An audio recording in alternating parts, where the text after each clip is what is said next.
Stop scroll sebentar. Ada satu hal yang wajib kamu ketahui.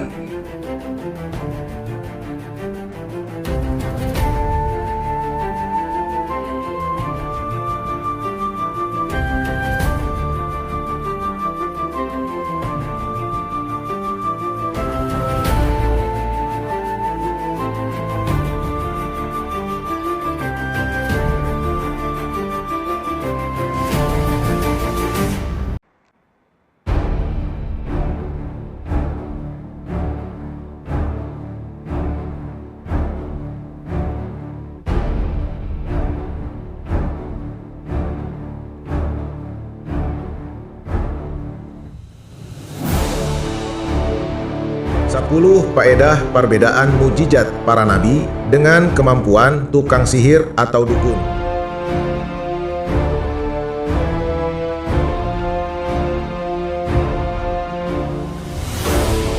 Jika orang awam bertanya, apa beda mukjizat para nabi dengan kelebihan yang dimiliki dukun dan tukang sihir? Inilah jawabannya. Pertama, malaikatlah yang turun dan menjadi salah satu wasilah wahyu para nabi. Ini salah satu bentuk pemuliaan dan kemuliaan para utusan Allah itu. Sementara tukang sihir dan para pengikut setianya, maka setan dan jinlah yang datang menemui, mengajarkan dan membantu mereka. Kesehariannya selalu berhubungan dengan setan. Kedua, sihir terpondasikan di atas bangunan kezaliman, kesyirikan, kedustaan, dan hal-hal lain yang Allah murkai dan larang. Aksi serangan sihir selalu saja ditengarai untuk mencelakakan pihak lain. Amat jauh bedanya dengan para nabi. Mereka di bumi menyerukan tauhid kepada Allah, keadilan, kejujuran, dan kedamaian. Ketiga, para tukang sihir dan serangan sihir yang terlihat luar biasa dan di luar nalar, sejatinya bisa di-cancel, dibatalkan, ditolak, dan dihentikan dengan tukang sihir dan pengaruh sihir lain yang lebih berkekuatan. Namun, kelebihan mukjizat para nabi tak akan ada seorang pun yang mampu menahan, menghalau, dan menolaknya. Karena itu, para tukang sihir Fir'aun segera mengimani Musa setelah mereka yakin bahwa kemampuan yang dimiliki Musa bukan termasuk jenis sihir manapun. Keempat, karomoh pengikut para nabi menunjukkan kebenaran para nabi, bertolak belakang dengan kelebihan yang dimiliki tukang sihir yang menunjukkan bahwa mereka adalah tukang sihir dan pengikut para syaitan. Kelima, tujuan dan misi sihir adalah tersebarnya kerusakan dan kehancuran. Karena itu, tidak akan berkah dan damai sebuah desa atau daerah yang dihuni tukang sihir. Sementara misi dan tujuan para nabi adalah membawa dan menyebarkan kebaikan, keadilan, perbaikan, dan ibadah kepada Allah yang tak memiliki sekutu.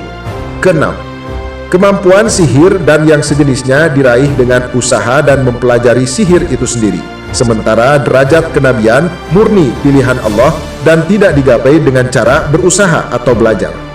Ketujuh, hal-hal luar biasa berupa kemampuan yang dimiliki tukang sihir bisa dimiliki oleh jin dan manusia manapun, termasuk hewan seperti terbang dan berjalan di atas air dan lain-lain. Sementara kelebihan para nabi berupa mukjizat khusus untuk para nabi saja dan tak bisa dilakukan dan digapai oleh makhluk manapun di bumi ini selain para nabi itu, seperti turunnya kitab-kitab, pembicaraan langsung Musa dengan Allah, dan lain-lain. Kedelapan, para nabi saling meyakini dan membenarkan satu sama lain. Nabi yang satu meyakini dan membenarkan keberadaan dan ajaran nabi yang lain, baik mereka sejaman atau tidak. Tidak mungkin dan mustahil bagi mereka untuk saling membunuh. Ini bertentangan dengan logika dan tujuan mereka diutus. Amat berbeda dengan tukang sihir yang tidak meyakini dan membenarkan satu sama lain. Mereka saling mendustai, bahkan saling membunuh. Ini adalah realita di kalangan tukang sihir. Tak sedikit di antara mereka yang mati akibat serangan dukun lain. Kesembilan, sekiranya derajat kenabian digapai dengan usaha manusia, maka metode dan jalan terbaik yang mesti ditempuh adalah dengan keadilan, kejujuran, tazkiyah an-nafs, dan tentunya yang paling utama adalah beribadah kepada Allah dengan tauhid yang benar dan sahih, serta jauh dari jenis kesyirikan apapun. Hal ini begitu berbanding terbalik dengan usaha untuk menjadi dukun dan tukang sihir yang tak akan dicapai kecuali dengan kesirikan kepada Allah, kezaliman, kedustaan, maksiat, dan hal-hal lain yang menginjak harga diri dan kemuliaan agama Allah. Ke-10. Walaupun ujian hidup para nabi lebih dahsyat dibanding ujian hidup umatnya, kehidupan para nabi adalah kehidupan yang penuh kebahagiaan dalam balutan dan rengkuhan iman. Hati dan jiwa mereka diliputi kebahagiaan yang tiada tara. Begitu pula akhir kematian mereka adalah kematian yang dipenuhi iman dan keridoan walaupun tetap merasakan sakaratul maut. Amat jauh bertolak belakang dengan kehidupan para tukang sihir yang terbelenggu oleh kesengsaraan dan kehinaan. Tak ada kebahagiaan pada diri mereka selain bahagia melihat derita dan kematian orang lain sebagai pertanda keberhasilan serangan sihirnya, dan bahagia saat melihat setumpuk amplop sebagai upah dari para kliennya. Iri, dengki, kecewa, egois, kikir, tamak, kesombongan, angkuh, tak mau mengalah, dan sejuta penyakit hati lainnya yang bersarang di jiwa tukang sihir telah menghalanginya dari cahaya iman dan hidayah. Dan kematian mereka adalah momen tragis yang pernah mereka lalui sepanjang hidupnya sebagai buah dari kelamnya kejahatan dan kesirikan yang mereka lakukan.